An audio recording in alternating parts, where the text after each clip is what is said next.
উঠে আসলো দিনের বাছাই করা সেরা বড় খবরগুলি। এই ভিডিওতে আপনাদেরকে জানিয়ে দিচ্ছি। তার আগে চ্যানেলে প্রথমে থাকলে অবশ্যই চ্যানেলটিকে সাবস্ক্রাইব করে পাশের বেল আইকনটি বাজিয়ে দেবেন, আর অবশ্যই ভিডিওটিকে একটি লাইক করবেন। ধন্যবাদ।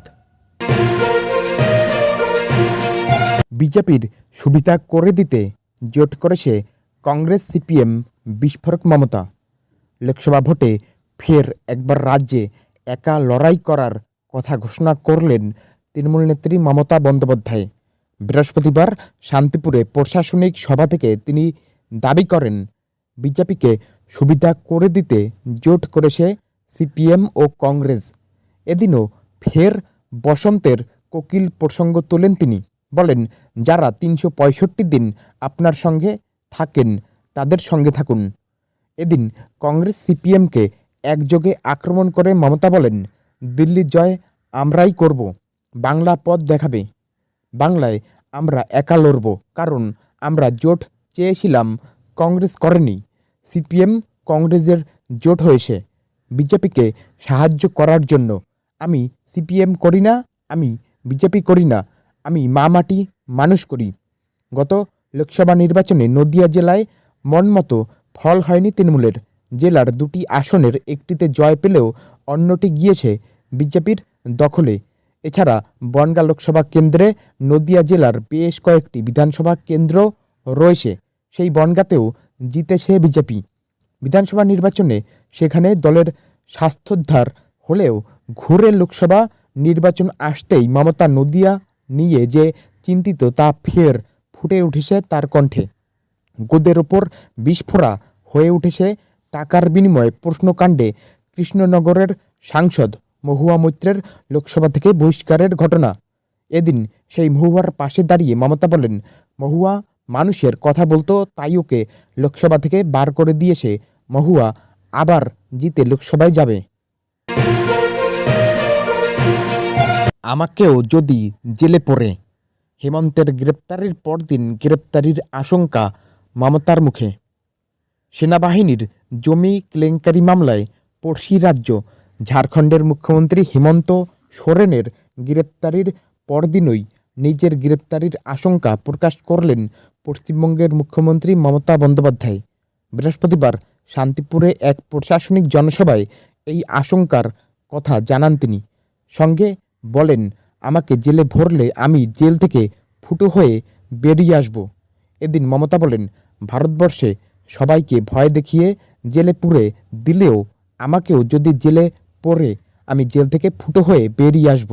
নির্বাচনে জেতার জন্য সবাইকে জেলে পুড়ছে। আমাদের সবাই চোর, আর আপনারা সাধু।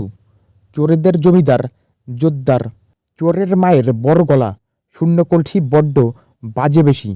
আজকে ক্ষমতায় আছে তাই সাথে এজেন্সি নিয়ে ঘুরছে, কাল ক্ষমতায় থাকবে না, সব উধাও হয়ে যাবে, সব বিদায় নেবে। বলে রাখি, সেনাবাহিনীর জমি কেলেঙ্কারিতে বুধবার রাতে ঝাড়খণ্ডের মুখ্যমন্ত্রী হেমন্ত সোরেনকে গ্রেপ্তার করেছে ইডি। তাকে 10 বার তলব পাঠানোর পরেও হাজিরা দেননি সোরেন। অবশেষে চলতি সপ্তাহে তার দিল্লির বাসভবনে তল্লাশি চালিয়ে 36 লক্ষ টাকা উদ্ধার করেন তদন্তকারীরা। সঙ্গে বাজেয়াপ্ত করেন তার BMW গাড়িটি। ইডি পৌঁছানোর আগেই নিখোঁজ হয়ে যান হেমন্ত সোরেন। মঙ্গলবার রাঁচিতে উদয় হন তিনি। এরপর জানা যায়, ইডিকে রাঁচিতে মুখ্যমন্ত্রীর বাসভবনে এসে জিজ্ঞাসাবাদ করতে অনুরোধ করেন সোরেন। বুধবার দুপুরে রাঁচির মুখ্যমন্ত্রী আবাসে পৌঁছন ইডির তদন্তকারীরা। প্রায় 7 ঘন্টা জেরার পর রাত 9:30 নাগাদ হেমন্ত সোরেনকে গ্রেপ্তার করেন তারা। তার আগে রাজভবনে গিয়ে মুখ্যমন্ত্রী পদে ইস্তফা দেন হেমন্ত সোরেন। অন্তঃসারশূন্য বাজেট, কেন্দ্রীয় সরকারের চরম সমালোচনা করলেন কুণাল ঘোষ। লোকসভা নির্বাচনের প্রাক্কালে বৃহস্পতিবার শেষ কেন্দ্রীয় সরকারের বাজেট পেশ করা হলো, যা নিয়ে চরম কটাক্ষ করল Trinamool Congress. Vote on account নিয়ে মোটেই খুশি নয় তারা এবং দেশবাসী, এটাই উল্লেখ করা হয়েছে। আয়কর কাঠামোয় কোনো পরিবর্তন করা হয়নি। খুচরো বিক্রেতাদের আয়করের ঊর্ধ্বসীমা 2 কোটি থেকে 3 কোটি করা হয়েছে। ধর্মীয় পর্যটন কেন্দ্র গড়ে তোলার কথা বলে নজর ঘুরিয়ে দেওয়ার চেষ্টা করা হচ্ছে বলে অভিযোগ। তাই এই বাজেটে কোনো জনকল্যাণমুখী দিশা নেই বলেই সমালোচনা করা শুরু হয়েছে। এদিকে বাজেট পেশ করার পরই সমালোচনার বাণ আসতে শুরু করেছে। প্রাথমিক নিয়োগের প্যানেল প্রকাশের পরদিনই মামলা, ফের ধোঁয়াশায় ৯,৫৩৩ জনের ভবিষ্যৎ। সুপ্রিম কোর্টের নির্দেশে প্যানেল প্রকাশের পরদিনই প্রাথমিক নিয়োগ ২০২২ ঘিরে নতুন মামলা। কলকাতা হাইকোর্টের দ্বারস্থ সুমন্ত কোলে সহ বিএড ও ডিএলএড ডিগ্রিধারী ১০ নিয়োগ প্রার্থী। মামলার অনুমতি বিচারপতি রাজাশেখর মান্থার। আগামী শুক্রবার মামলার শুনানির সম্ভাবনা। মামলাকারীর দাবি, বিএড ও ডিএলএড থাকা সত্ত্বেও নিয়োগ প্রক্রিয়ায় অংশ নেওয়ার সুযোগ দেয়নি পর্ষদ। বিএডে নম্বর বেশি থাকায় নিয়োগ প্রক্রিয়ার সময় বিএড ডিগ্রি দেখান মামলাকারীরা। ইতিমধ্যে সুপ্রিম কোর্ট বিএড ডিগ্রিধারীদের প্রাথমিক নিয়োগ প্রক্রিয়ায় অংশ নিতে পারবে না বলে রায় দেয়। এমতাবস্থায় বিএডের পরিবর্তে ডিএলএড ডিগ্রি দেখাতে আবেদন করেন তারা। প্রাথমিক শিক্ষা পর্ষদ তা মানতে না চাওয়ায় হাইকোর্টের দ্বারস্থ মামলাকারীরা। আগামী শুক্রবার শুনানির সম্ভাবনা। ভারতকে বন্দর ব্যবহারের অনুমতি বাংলাদেশের, ঐতিহাসিক সিদ্ধান্ত হাসিনা সরকারের। ভারতীয়দের বন্দর ব্যবহারের অনুমতি দিল বাংলাদেশ। নির্বাচন জিতে টানা চতুর্থবার দেশের মসনদে বসে ঐতিহাসিক সিদ্ধান্ত প্রধানমন্ত্রী শেখ হাসিনার। ভারতের উত্তর পূর্বাঞ্চলের রাজ্যগুলোতে পণ্য পাঠাতে চট্টগ্রাম সমুদ্র বন্দরটি ব্যবহারের অনুমতি চেয়েছিল ভারত। এবার সেই আবেদনেই সাড়া দিয়ে প্রথমবারের মতো নয়াদিল্লিকে চট্টগ্রাম ও মোংলা বন্দর ব্যবহারের অনুমতি দিল ঢাকা।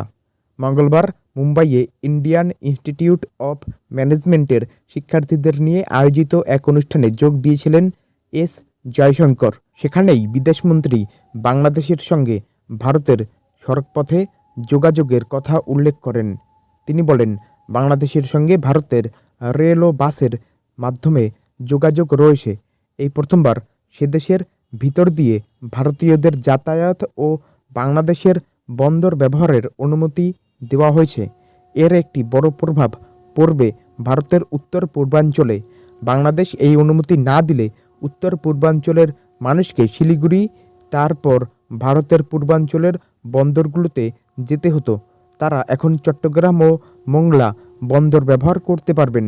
এর ফলে ভারতের উত্তর পূর্বাঞ্চলের অর্থনীতি বদলে যাবে বলেও মন্তব্য করেন তিনি। জায়গা দেখে দেবে সরকার, দরকারে বাড়িও করে দেব। ভোটের আগেই বড়সড় ঘোষণা মমতার। বাংলায় নদী ভাঙন বেশ পুরনো সমস্যা। ভোটের মুখে প্রত্যেকটি সরকারের নদী ভাঙন নিয়ে দেখা যায় চিন্তা। ভোটের আগে সরকারের প্রতিনিধিদের আশ্বাস দিতে দেখা যায় নদী ভাঙন নিয়ে। তবে বছরের অন্যান্য সময়ে রাজনৈতিক নেতা নেত্রীদের এই সমস্যা মাথায় আসে না। এই কথা আমরা বলছি না, মুর্শিদাবাদের গঙ্গা তীরবর্তী এলাকার মানুষরা অন্তত এমনটাই মনে করছেন। মুখ্যমন্ত্রী মমতা বন্দ্যোপাধ্যায় এবার বড় আশ্বাস দিলেন গঙ্গা ভাঙনে ক্ষতিগ্রস্তদের জন্য। মুখ্যমন্ত্রী বলেছেন, ইতিমধ্যেই অর্থ বরাদ্দ করা হয়েছে। শামশেরগঞ্জ ও ফারাক্কাতে গঙ্গা ও পদ্মা ভাঙন রোধে কাজ করছে তারাও। জেলা শাসকদের কাছে তিনি একটা অনুরোধ করেন। তিনি বলেন, যাদের ঘরবাড়ি গঙ্গা ভাঙনে নষ্ট হয়েছে তাদের ২-৩ বছরের রেকর্ড দিন। গঙ্গায় যাদের বাড়ি আগামী দিনে চলে যেতে পারে তাদের সরিয়ে আনুন। তারাও একটু অন্য জায়গায় সরে যান। আপনাদের জায়গা দেখে দেবে সরকার। গঙ্গার স্রোতে কোনো দিন যদি আপনার বাড়ি ডুবে যায় তাহলে সেখানে সরকারের হাত নেই। বিরাট অস্বস্তিতে মমতা। ২ লক্ষ কোটি টাকার কোনো হিসেব দেয়নি রাজ্য। সিএজি রিপোর্ট দেখালেন সুকান্ত। বঞ্চিত বাংলা, প্রায় সমস্ত সরকারি প্রকল্পের টাকা বন্ধ করে দিয়েছে কেন্দ্র। ১০০ দিনের কাজ সহ একাধিক খাতে টাকা আটকে রেখেছে মোদী সরকার। এমনই অভিযোগ বাংলার শাসক দলের। এবার এই ইস্যুতেই তৃণমূলকে বিত্তে পাল্টা আসরে নামল বিজেপি। বুধবার সকালে সংসদে প্রধানমন্ত্রী নরেন্দ্র মোদীকে বাংলার বকেয়া টাকা মিটিয়ে দেওয়ার দাবি জানান তৃণমূল সাংসদ সুদীপ বন্দ্যোপাধ্যায়। জবাবে প্রধানমন্ত্রী সুদীপকে ক্যাগ রিপোর্ট পড়ে দেখার পরামর্শ দেন। এরপর থেকেই সকলের মনে প্রশ্ন উঠতে থাকে যে কী রয়েছে ওই ক্যাগ রিপোর্টে। তবে সকলের জল্পনার অবসান ঘটিয়ে গতকালই সেই ক্যাগ রিপোর্ট সামনে আনলেন বিজেপির রাজ্য সভাপতি সুকান্ত মজুমদার। বুধবার সুকান্ত মজুমদার ক্যাগ রিপোর্ট সামনে আনতেই রীতিমতো শোরগোল পড়ে যায়। সুকান্ত বলেন, প্রায় 2 লক্ষ কোটি টাকার হিসেব দেয়নি মমতা সরকার। বিজেপি সাংসদের দাবি, পার্সোনাল অ্যাকাউন্টে এ প্রকল্পের টাকা নেওয়া হয়েছে, এমনটাই উল্লেখ করা হয়েছে ক্যাগ রিপোর্টে। এই এত পরিমাণ টাকা যার কোনো হিসেব নেই, সেই টাকা কোথায় গেল, এই নিয়ে প্রশ্ন তুলতে শুরু করেছে গেরুয়া শিবির।